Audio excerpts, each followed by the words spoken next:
Good morning all of you. स्वागत है आपका एक बार फिर से ऑनलाइन क्लासेस में। हम पढ़ रहे थे बीए प्रथम वर्ष फर्स्ट ईयर की ज्योग्राफी, जिसके अंतर्गत फिजिकल ज्योग्राफी का अध्ययन कर रहे हैं, यानी कि भौतिक भूगोल। और भौतिक भूगोल के संदर्भ में हमने पिछले कुछ वीडियोज़ में, पिछली क्लासों में हमने भू संतुलन की बात की है। भू संतुलन किसको कहते हैं?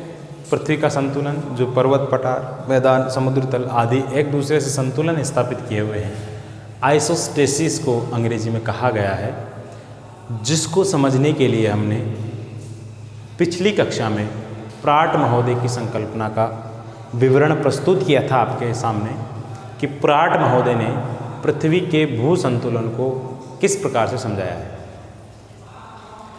आज की इस कक्षा में हम एक दूसरे विद्वान के द्वारा उस भू संतुलन को समझने की कोशिश करेंगे कि भू संतुलन वास्तव में होता क्या है। ठीक है, तो आइए आज हम समझने की कोशिश करते हैं भू संतुलन को। और आज हम एरी महोदय एक है, उसके माध्यम से हम समझने की कोशिश करेंगे कि एरी ने भू संतुलन संबंधी क्या कहा है। एरी का भू संतुलन सिद्धांत, भू संतुलन सिद्धांत, या कह सकते हैं इनका इस सिद्धांत को जड़ सिद्धांत के नाम से भी जाना जाता है।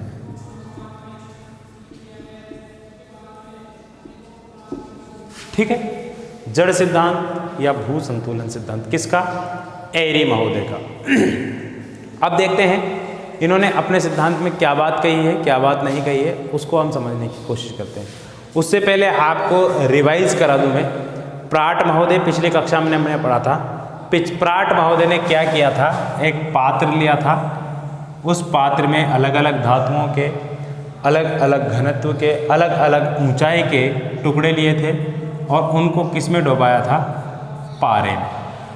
पारे से भरे एक पात्र में उनको डुबाया था और क्या पाया उसने कि अलग अलग ऊंचाई के, अलग अलग घनत्व के जो टुकड़े लिए उसने, वो सभी टुकड़े एक तल के सहारे जाकर के क्या हो गए?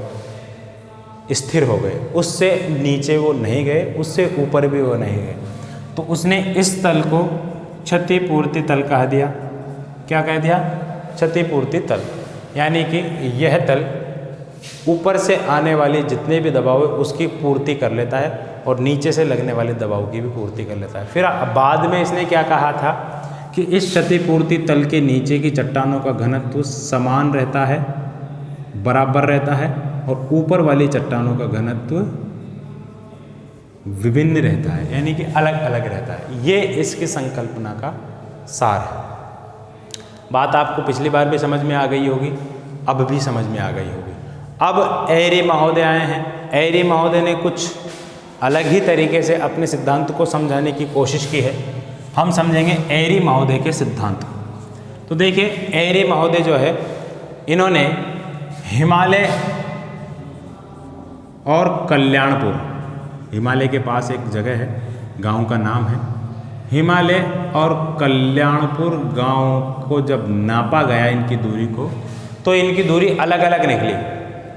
एक विद्वान ने मापा तो अलग निकली, दूसरे विद्वान ने मापा तो उसकी अलग निकली। तो इन दोनों दूरियों को सही तरीके से समझाने के लिए इसने क्या किया? इन दोनों के बीच की दूरी को मापना शुरू किया और इस विसंगति जो आ रही थी, उस विसंगति को दूर करने का प्रयास किया अपने इस जड़ सिद्धांत के माध्यम से।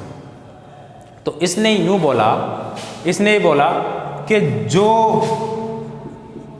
द्वीपीय भाग, महाद्वीपीय भाग, जो महाद्वीपीय भाग पृथ्वी तल से जितना ऊंचा है, पृथ्वी तल से जितना, पृथ्वी तल बोले तो समुद्र तल से, ठीक है, जितना ऊंचा है वह भूभाग उससे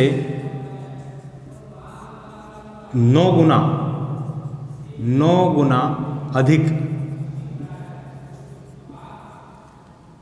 सीमा परत में डूबा हुआ है।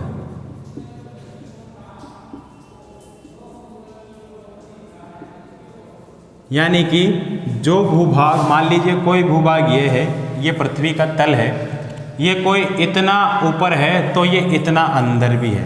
इसके कहने के अनुसार जितना कोई भूभाग पृथ्वी के ऊपर है उससे कहीं ज़्यादा उसकी जड़ें पृथ्वी के अंदर मौजूद है, ऐसा इनका कहना था। बात आपके समझ में आई होगी। जितना कोई भूभाग पृथ्वी के ऊपर है उससे कहीं ज़्यादा भूभाग वो पृथ्वी के अंदर भी समाया हुआ है। चलिए, बात आपके समझ में नहीं आई होगी। इतना इन्होंने कहने की कोशिश की। अब आगे इन्होंने क्या कहा? आगे इन्होंने ये बताया कि एक उदाहरण दिया इन्होंने। उदाहरण क्या दिया? बर्फ का, बर्फ के टुकड़ों का उदाहरण दिया। आइस क्यूब जिसको बोलते हैं, या बर्फ की सिल्ली आपने देखी होगी। जब शादी ब्याह में आप जाते हो, आप गए हों, अभी तो कोई भी नहीं जा रहा। शादी ब्याह में जब हम जाते हैं गर्मियों के मौसम में, अक्सर देखा करो आप, तो जो बाराती होते हैं या फिर रिश्तेदार होते हैं, खाने पीने वाले लोग जो होते हैं, खाना खाने जब आते हैं तो उनको ठंडा पानी प्रोवाइड करवाया जाता है। तो ठंडा पानी प्रोवाइड कराने के लिए हम लोग क्या करते हैं, या आजकल तो वो RO के जो ये कैंपर वगैरह आते हैं, ये मंगवा लिया जाता है। लेकिन कई इलाकों में ऐसा नहीं हो पाता तो लोग बाग क्या करते हैं, बर्फ़ खरीद लेते हैं बाज़ार से और बर्फ़ को बड़े बड़े ड्रमों में डाल दिया जाता है।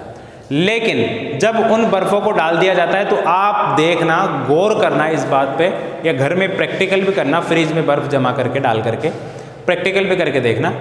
जब हम बर्फ़ को पानी में डालते हैं तो बर्फ़ डूबती नहीं है, बर्फ़ डूबती नहीं है। मान लीजिए ये एक बर्फ़ का टुकड़ा है, ये क्या है, एक बर्फ का टुकड़ा, ठीक है। अगर हम इस टुकड़े को पानी के अंदर डालेंगे तो ध्यान दीजिएगा, इस बर्फ का 9 भाग, कितना भाग, 9वां भाग, केवल ये जो ऊपरी सतह आपको दिखाई दे रही ना, ये ऊपरी सतह ही इसकी दिखाई देगी आपको। बाकी इसकी जितनी भी मोटाई हो वो सारी मोटाई पानी के अंदर डूब जाएगी। बात आपके समझ में आई होगी। नहीं आई तो दोबारा समझे। उस बर्फ़ की सिल्ली को जब आपने देखा जो पानी में ड्रम में डाली जाती है, वो बर्फ़ की सिल्ली पूर्ण तरह डूब जाती है। केवल उसका जो ऊपर की एक परत है वो परत हमको दिखाई देती है, थोड़ा सा भी वो बर्फ़ की सिल्ली ऊपर नहीं होती। या जैसे हम मान लीजिए कोई बॉल डालते हैं, बॉल पानी के अंदर, तो बॉल तैरती है। प्लास्टिक की बॉल डाल के देखना आप, इसका बहुत कम भाग पानी के अंदर डूबा होता है, बाकी पूरी बॉल ऊपर रहती है। थर्माकोल डाल के देखना, थर्माकोल पूरी तरीके से ऊपर रहता है, केवल एक भाग उसका पानी से टच रहता है। इसी तरीके इसका जस्ट उल्टा, थर्माकोल का टुकड़ा हम डालते हैं जब, उसका लगभग पूरा भाग ऊपर की तरफ रहता है और एक लेयर उसकी जो है पानी से टच रहती है। इसका जस्ट उल्टा होता है बर्फ़ के साथ। बर्फ़ के साथ क्या होता है, उसके पूरा भाग जो है बर्फ़ का अंदर डूबा रहता है, लेकिन केवल एक लेयर जो होती है ऊपर की सतह वो हमको दिखाई देती है, वो ऊपर पानी में। तो इस आधार पर इसने अपने सिद्धांत को प्रस्तुत किया। यानी कि इसने कहा कि जब बर्फ को पानी में डुबोया जाता है तो उसका एक भाग पानी के ऊपर तैरता है, जबकि 9 भाग उसका किधर, पानी के अंदर रहता है। यानी कि 10 में से 9वां भाग उसका डूबा रहता है, 9वां भाग उसका डूबा रहता है, केवल एक भाग ही उसका ऊपर रहता है। इस आधार पर अपनी संकल्पना को समझाने की कोशिश की इन्होंने कि पृथ्वी के ऊपर जितने भी स्थलखंड है, जितने भी स्थलखंड पृथ्वी के ऊपर पाए जाते हैं, वो सभी स्थलखंड क्या है, वो सभी स्थलखंड जितने ऊंचे हैं उतनी ही गहराई में, उससे 9 गुना ज़्यादा गहराई में समुद्र के अंदर, पृथ्वी के अंदर डूबे हुए हैं। अब अगर इनके सिद्धांत को सच, इनके इस बात को सच मान लिया जावे, इनके सिद्धांत को सच मान लिया जावे, तो क्या होगा कि पृथ्वी के ऊपर जितने भी भूभाग हैं, पृथ्वी के ऊपर जितने भी भूभाग हैं, ये मान लीजिए अगर 10 मीटर ऊंचा भाग है तो ये 90 मीटर अंदर डूबा होगा। कितना? 90 मीटर अंदर डूबा होगा इनके अनुसार। इसी तरीके से विद्वानों ने फिर बताया कि मान लीजिए हिमालय पर्वत समुद्र तल से 8,848 मीटर ऊंचा है, तो इनके इस कैलकुलेशन के अनुसार हिमालय पर्वत 79, इसको गुणा कर दीजिए 9 से, 79,632 मीटर पृथ्वी के अंदर डूबा हुआ है। इनके इस कैलकुलेशन के अनुसार ऐसा होना क्या संभव है, क्या संभव नहीं है। तो इनका ये सिद्धांत जो है गड़बड़ है, गड़बड़ क्या है, गड़बड़। लेकिन इन्होंने अपने अंदाज में कहने की कोशिश की। तो किसी विद्वान ने आलोचना करते हुए कहा है कि अगर इनके सिद्धांत को सच मान लिया जावे तो हिमालय पर्वत जो है, हिमालय पर्वत ये 8,848 मीटर ऊंचा है, 48 मीटर ऊंचा है। तो इनके इस सिद्धांत के अनुसार हिमालय पर्वत जो है वो 79,632 मीटर पृथ्वी के अंदर डूबा हुआ होना चाहिए, यानी कि उसकी जड़ इतने अंदर होनी चाहिए। तो इन्होंने क्या बोला कि जितने भी सियाल निर्मित क्षेत्र है, सियाल निर्मित भूखंड है, वो सभी भूखंड क्या है, सीमा परत पर तैर रहे हैं, सीमा परत पर तैर रहे हैं। तैरने का मतलब है उसके ऊपर वाले भाग पर। सियाल निर्मित जितने भी भूखंड है वो सब सीमा परत पर तैर रहे हैं और पृथ्वी के ऊपर वाले या भूखंड के ऊपर वाले सभी भूभागों की जड़ें बहुत अधिक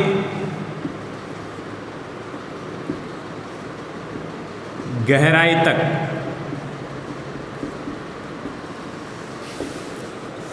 पृथ्वी के अंदर डूबी हुई है, डूबी हुई है। इनके सिद्धांत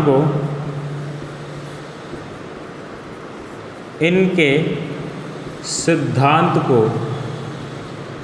जड़ सिद्धांत के नाम से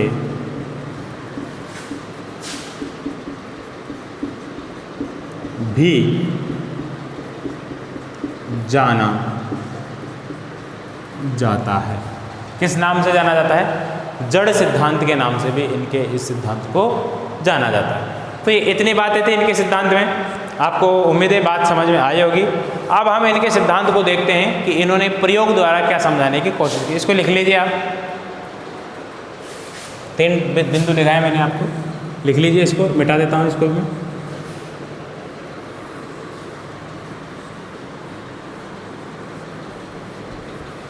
चलिए अब देखिए, इन्होंने एक उदाहरण दिया है, वही इन्होंने भी पराठ की तरह एक क्या लिया,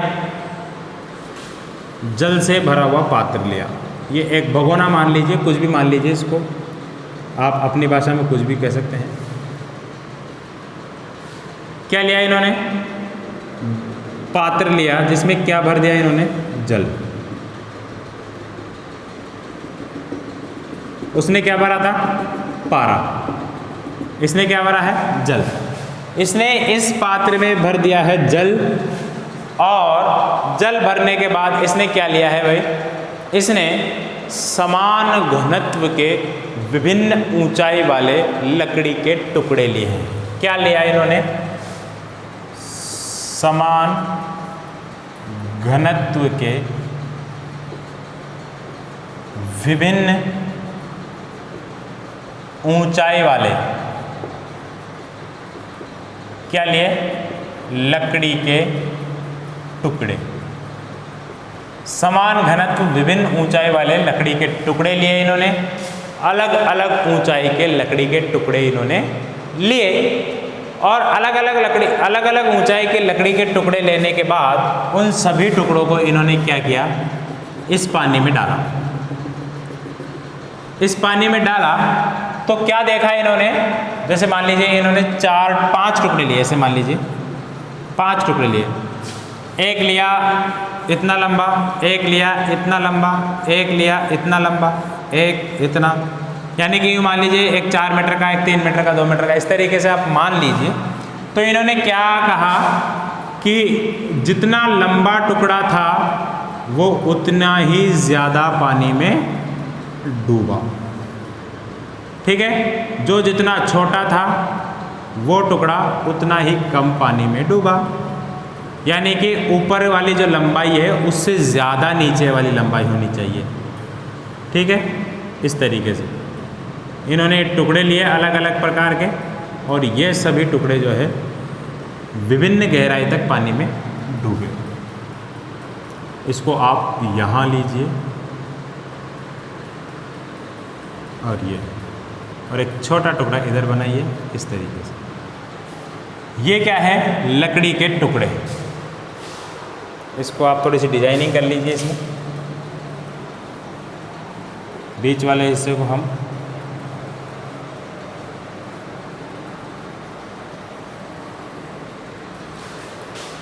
ये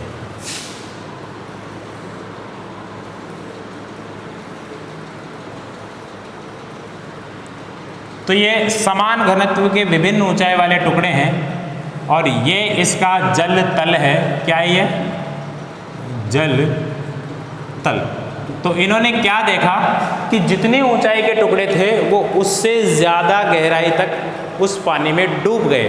तो इन्होंने इसी आधार पर कहने की कोशिश की कि पृथ्वी के ऊपर जितने भी स्थल खंड पाए जाते हैं वो सभी स्थल खंड समान घनत्व के हैं, और वो पृथ्वी के अंदर विभिन्न गहराइयों तक डूबे हुए हैं। जो भाग पृथ्वी पर जितना ज़्यादा ऊंचा है वो भाग पृथ्वी के अंदर उतना ही गहराई तक उसकी जड़ पाई जाती है। जो भाग जितना ऊंचा नहीं है, यानी कि जितना कम ऊंचा है, वो उतना ही कम गहराई तक पृथ्वी के अंदर डूबा हुआ है।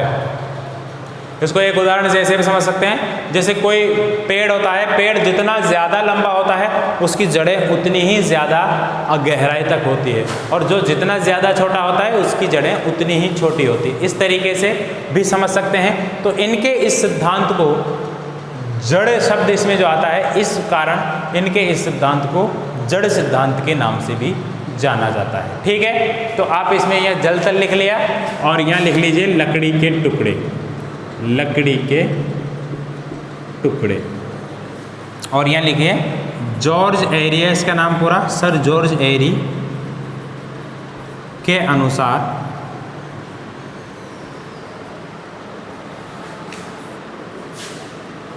भूसंतुलन। जॉर्ज एरी के अनुसार भूसंतुलन, ये इस तरीके से इन्होंने समझाया। चलिए, आप इसका चित्र बना लिए होंगे, आपने बना लीजिए, स्क्रीनशॉट ले लीजिए। अब हम इसकी थोड़ी सी डिटेल लिखते हैं।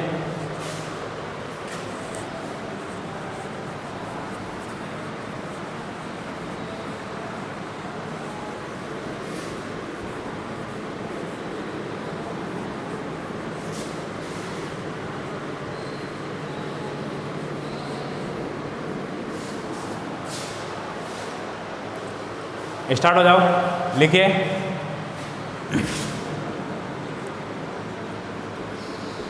एरी का प्रयोग।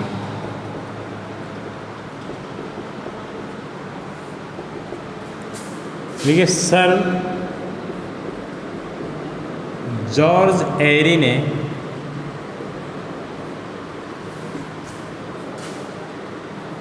अपने जड़ सिद्धांत को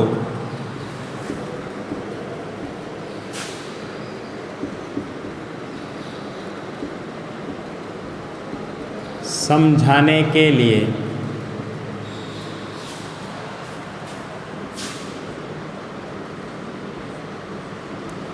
एक प्रयोग किया,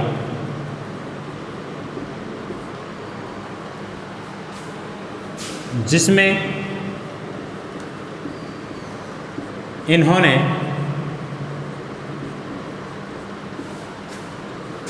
एक बड़ा पात्र लिया,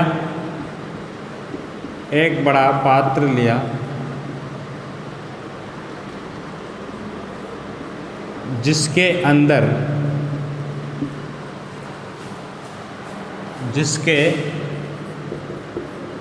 अंदर पानी भरा हुआ था।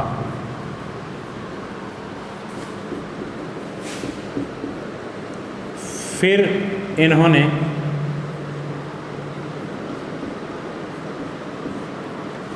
फिर इन्होंने विभिन्न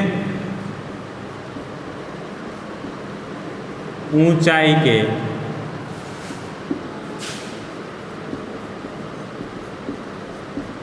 समान घनत्व वाले कुछ लकड़ी के टुकड़े लिए जो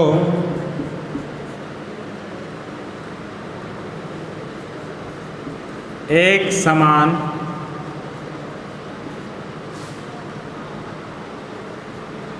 ऊंचाई वाले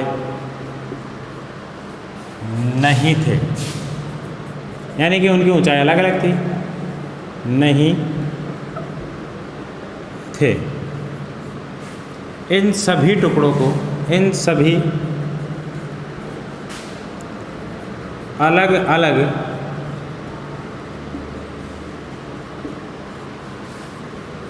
ऊंचाई वाले टुकड़ों को, ऊंचाई वाले लकड़ी के टुकड़ों को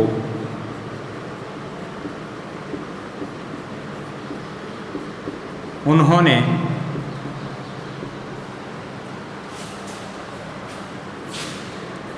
जल से भरे पात्र में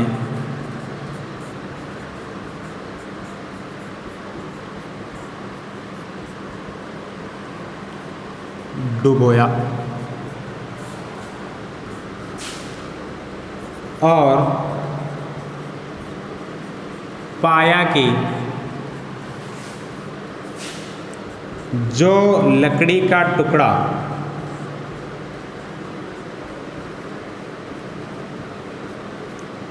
जितना ज़्यादा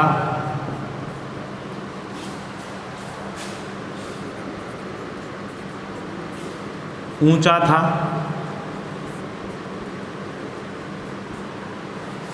वह पानी के अंदर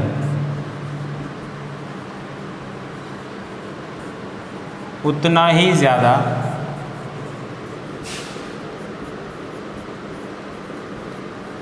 डूबा। अर्थात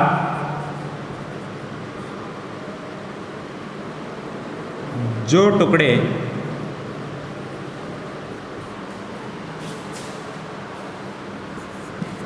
जितने ज़्यादा पानी के बाहर निकले हुए थे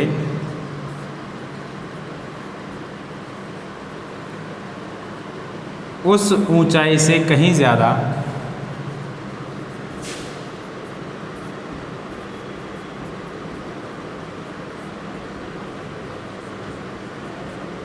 वे सभी पानी के अंदर दिखाई दे रहा है, अपने दिखाई दे रहा होगा आपको, उतने ही ज़्यादा, इसको मिटा देता हूँ मैं ऊपर का, उस ऊंचाई से कहीं ज़्यादा वे सभी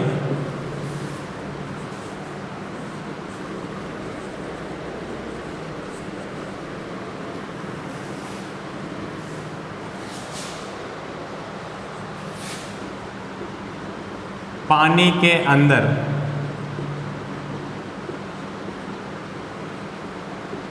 डूबे हुए थे।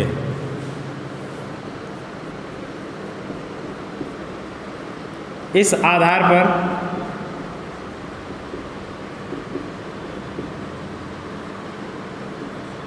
एरी ने माना कि धरातल पर स्थित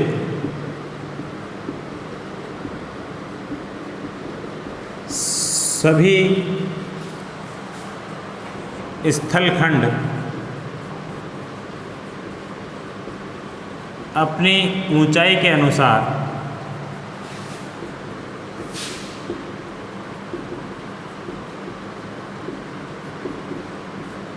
सीमा परत में डूबे हुए हैं,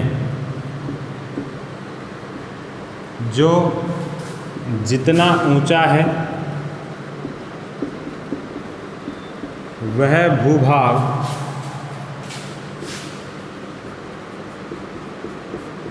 उतना ही, या उसकी जड़, ऐसे लिखना, उसकी जड़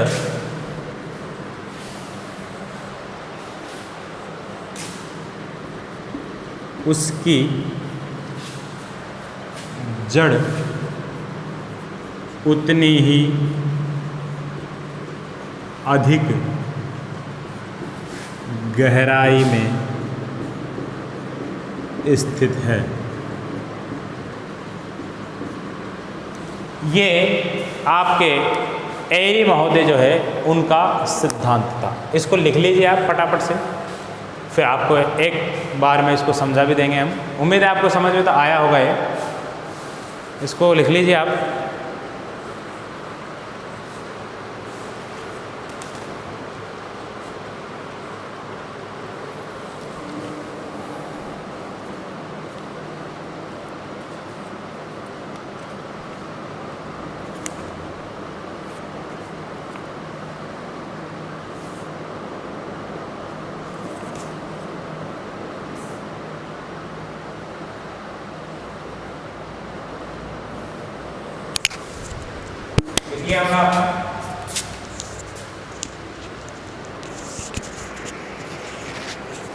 लिख लिया होगा आपने। चलिए अब इसको समझ लेते हैं हम। देखिए एरी महोदय इनका जड़ सिद्धांत है, यानी कि जड़ सिद्धांत के माध्यम से ये बताने की कोशिश कर रहे हैं कि पृथ्वी में जो पृथ्वी के ऊपर जितने भी भूभाग पाए जाते हैं वे सभी भूभाग पृथ्वी के अंदर कहाँ तक मौजूद है। तो इसके माध्यम से इन्होंने ये समझाने की कोशिश की है कि जो भाग पृथ्वी के तल पर जितना ऊंचा है वो भाग पृथ्वी के अंदर उतनी ही गहराई तक डूबा हुआ है।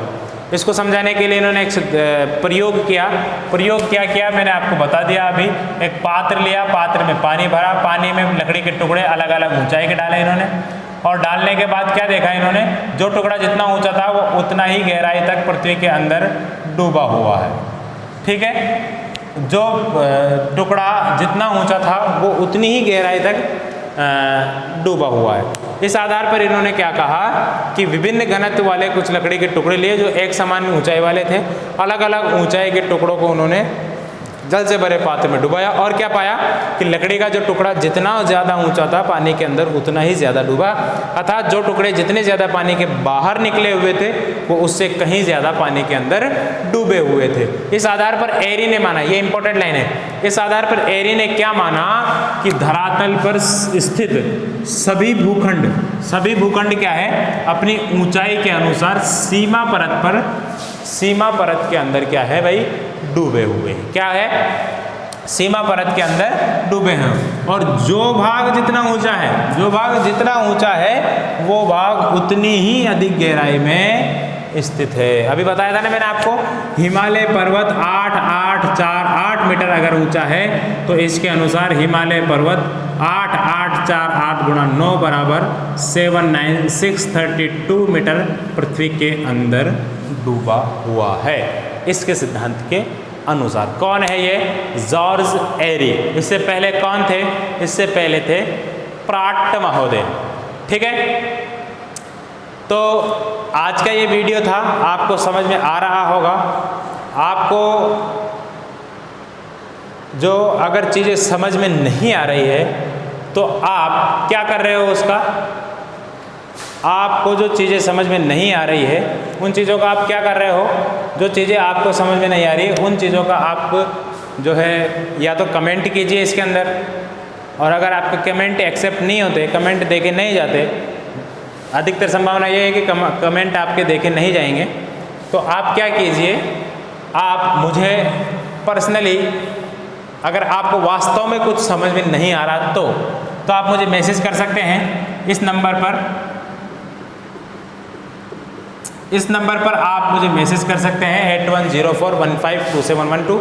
इस पर आप व्हाट्सअप कर सकते हैं, अपने प्रश्नों को भेज सकते हैं, आप अपने पढ़ने के जो नोट्स आपने तैयार किए हैं उन नोट्सों को आप भेज सकते हैं कि सर मैं नोट्स जो तैयार कर रहा हूँ कर रही हूँ क्या ये सही है या इसमें कुछ सही करने की गुंजाइश है। तो आप ऐसा काम कर सकते हैं। उम्मीद है आपका चैप्टर समझ में आया होगा। मिलते हैं अगली कक्षा में, तब तक के लिए इजाज़त दीजिए। नमस्कार।